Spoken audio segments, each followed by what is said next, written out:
Bismillah, velhamdülillah, ve salatu ve selamu ala Rasulillah. Qadr kechisi haqida. Ramazonning oxirgi 10 kunida Qadr kechisi bor. Bu Qadr kechisi nima degan ulug' bir kecha?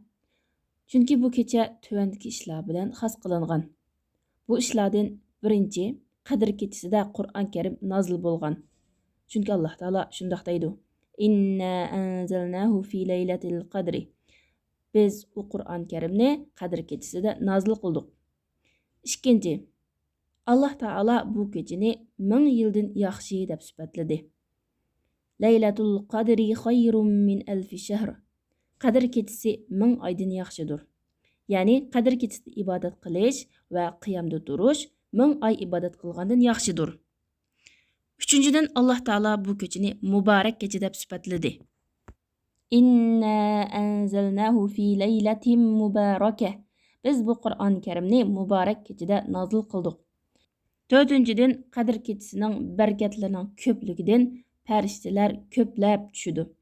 Alloh taolo shunday deydi: "Tanazzalul malaikatu var ruhu fiha bi izni robbihim min kulli amr." Ya'ni bu kechada farishtalar va ruh, ya'ni Jibril alayhissalom Allohning izni bilan tushidi. Ruh degan Jibril alayhissalom. Jibril alayhissalomning sharifi katta bo'lganligi uchun Alloh taolo Jibril alayhissalomni bu yerda xos tilga oldi. 5-dan Alloh taolo bu kechani salamun hiya hatta matla'il fajr, tong otqichilik xotirjamlik bo'ladi deb sifatladi. Ya'ni bu kechada shayton yomonlik qilish qadri bo'lolmaydi. Aziyat berishga qadri bo'lolmaydi.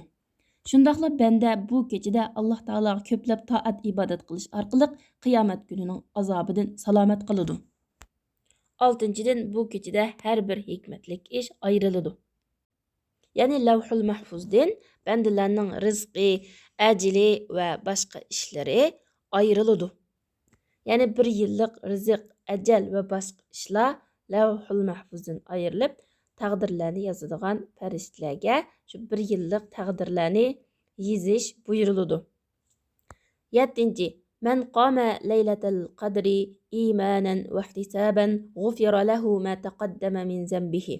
Kimki Qadr kechisi iymon etib va ajr umid qilib qiyamda tursa yoki namoz o'qib ibodat qilib mushtaq tursa, uning ilgirki gunohlari mag'firat qilindi. Qadr kechisini izlash haqida. Qadr kechisini Ramazonning oxirgi 10 kunlarida izlash mustahab. Chunki payg'ambar alayhissalom taharraw laylatal qadri fil ashril awakhir min Ramazon degan. Sizlar Qadr kechisini Ramazonning oxirgi 10 kundan izlanglar. Yana Qadr kechisini bu 10 kunning taq kunlarida izlash ta'kidlandi. Chunki payg'ambar alayhissalom taharraw laylatal qadri fil witri min al ashril awakhir. Sizlar Laylatul Qadr kechisini Ramazonning oxirgi 10 kunning taq kechalarida izlanglar. Endi yana bu kechalardan 27-kechisining Laylatul Qadr kechisi bo'lib qilish ehtimolligi nihoyat yuqori. Chunki payg'ambar sallallohu alayhi vasallam "Faman kana mutaharriyaha falyataharraha fi sab'il awakhir" degan. Ya'ni kimki Qadr kechisini izlamoqchi bo'lsa, oxirgi 10 kunning 7-kuni, ya'ni 27-kuni izlasin degan bu hadisni Buxoriy va Muslim rivoyat qilgan. To'g'risi Qadr kechisi Ramazonning oxirgi 10 kunlarining taq kunlarida yo'tkilib turdi. Alloh taolaning bu kechini maxfiy qilishining sababi, ya'ni palon kuni deb aniq deb emasligining, bildirmasligining sababi bandalarning mushu kechini talab qilish uchun ko'plab tirishchilik ko'rsatib, ko'plab amal ibodat qilib, ko'plab ajrga erishib olish uchundir. Qadr kechisining duosi. Oysha radhiyallohu anhadan rivoyat qilingan hadisda u bunday deydi: "Men bunday dedim: Ey Allohning payg'ambari, agar men Qadr kechisiga uchrashib qolsam, nima deyman?" Payg'ambar sallallohu alayhi vasallam siz "Allohumma innaka afuvun tuhibbul afwa fa'fu anni" dedi.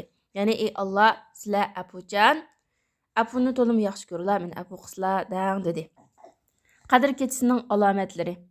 1-dan payg'ambar sallallohu alayhi vasallam Qadr kechisining atdiganda kunning nursiz chiqadiganligini xabar bergan. 2. Abdullah ibn Abbas radhiyallohu anhudan rivoyat qilingan hadisda payg'ambarimiz sallallohu alayhi vasallam mundaq degan: Qadir kechisi yaxshi kecha. Issiqmi emas, sovuqmi emas, quyosh u kuni atiganda qizil bo'ladi va ojiz bo'ladi. Ya'ni kunning nuri ojiz bo'ladi. Seriq emas bir xil qizil bo'ladi.